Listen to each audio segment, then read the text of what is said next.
Stadelman compares the face of the Sphinx to the face of the pharaohs in hopes of revealing its true identity.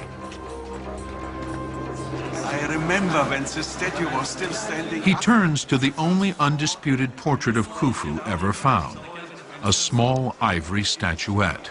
And this piece is something extraordinary, and I'm so excited that you can open it, who has the seal. It has not been removed from its glass home in the Cairo Museum for 30 years. It is something I would not have believed that we are allowed to do this, and this statue is a real masterpiece.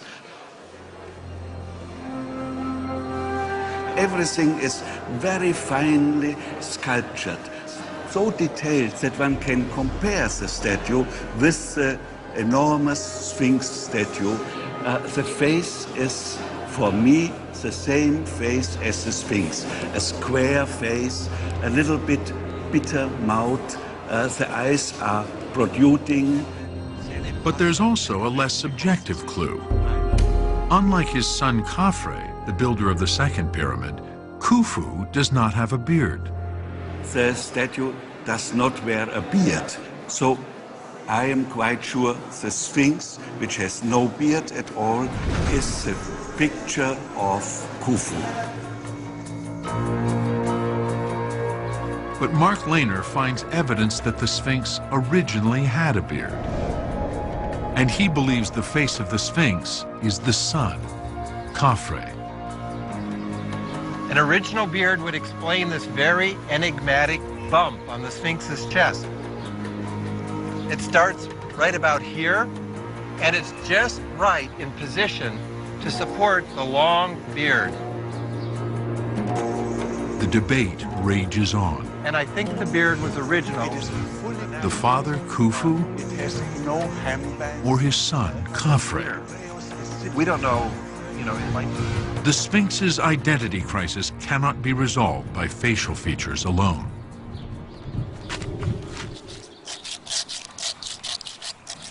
For Fahy, sculpting the mini-Sphinx, a solution is needed.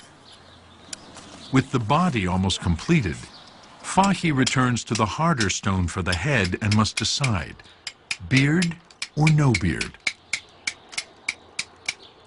I think the Sphinx used to have a beard, because all of the pharaonic statues in the form of the Sphinx had beards, like those of Hatshepsut and those of Ramesses. So, the Sphinx must have had a similar beard.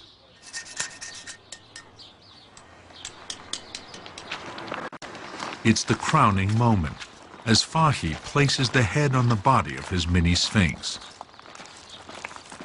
But the face is not that of Pharaoh Khufu or Khafre. It turns out Fahy has ignored the advice of all the experts and followed in the tradition of the pharaohs.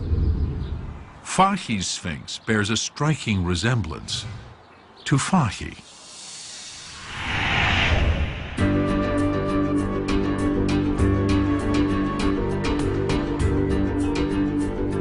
For more than 4,000 years, this curious creature has captured the imagination of kings and emperors, poets and painters, and presidents.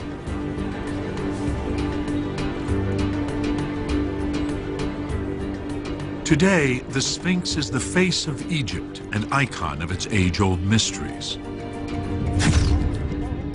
But what did it mean to the ancient Egyptians? The Old Kingdom collapses, and the Giza Plateau becomes an abandoned cemetery, the Sphinx and pyramids neglected. Nearly 1,000 years pass, and the power of the pharaohs rises again in a period called the New Kingdom, beginning about 1500 BC. But centuries of wind and water have eroded the Sphinx's fragile body, and desert sands have swallowed the Sphinx up to its neck.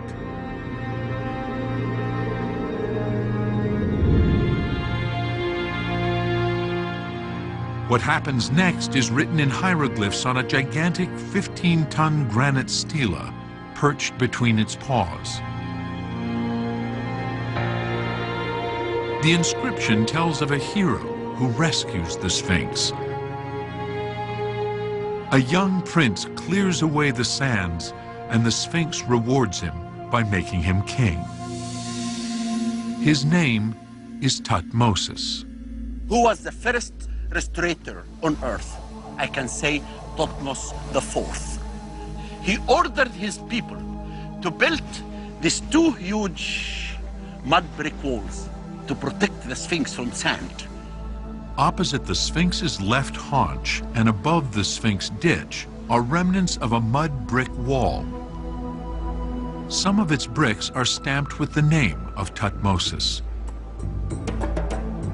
Originally coated in plaster, the wall stood nearly 30 feet tall. And to restore the Sphinx's weathered body, Thutmose placed large blocks of stone on its paws.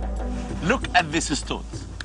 That is the big stones that were added in the New Kingdom.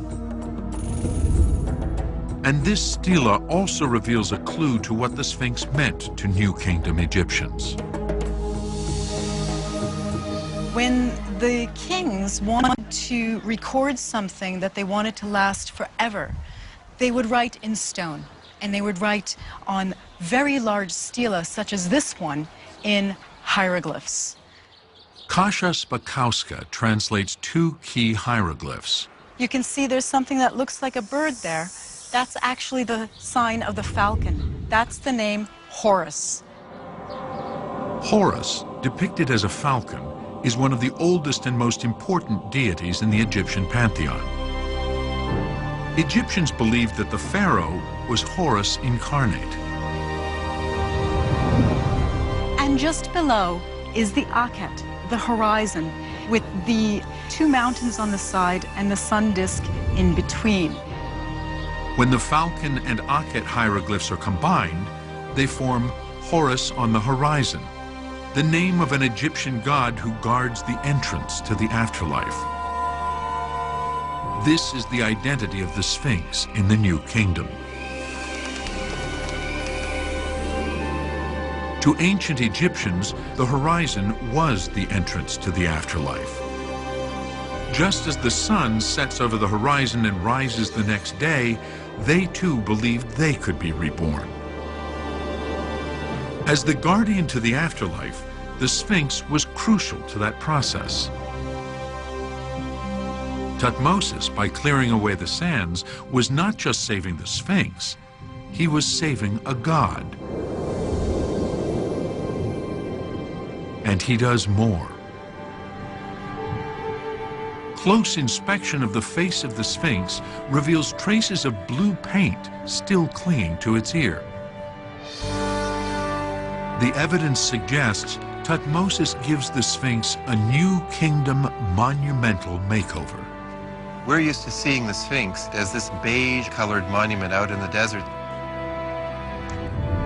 But when it was in its heyday, reborn in the New Kingdom, it was a very brightly painted image, painted in comic book colors.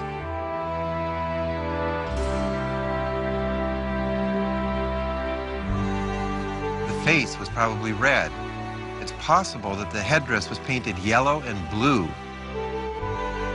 And this painting of the Sphinx was something that for the Egyptians probably brought it to life.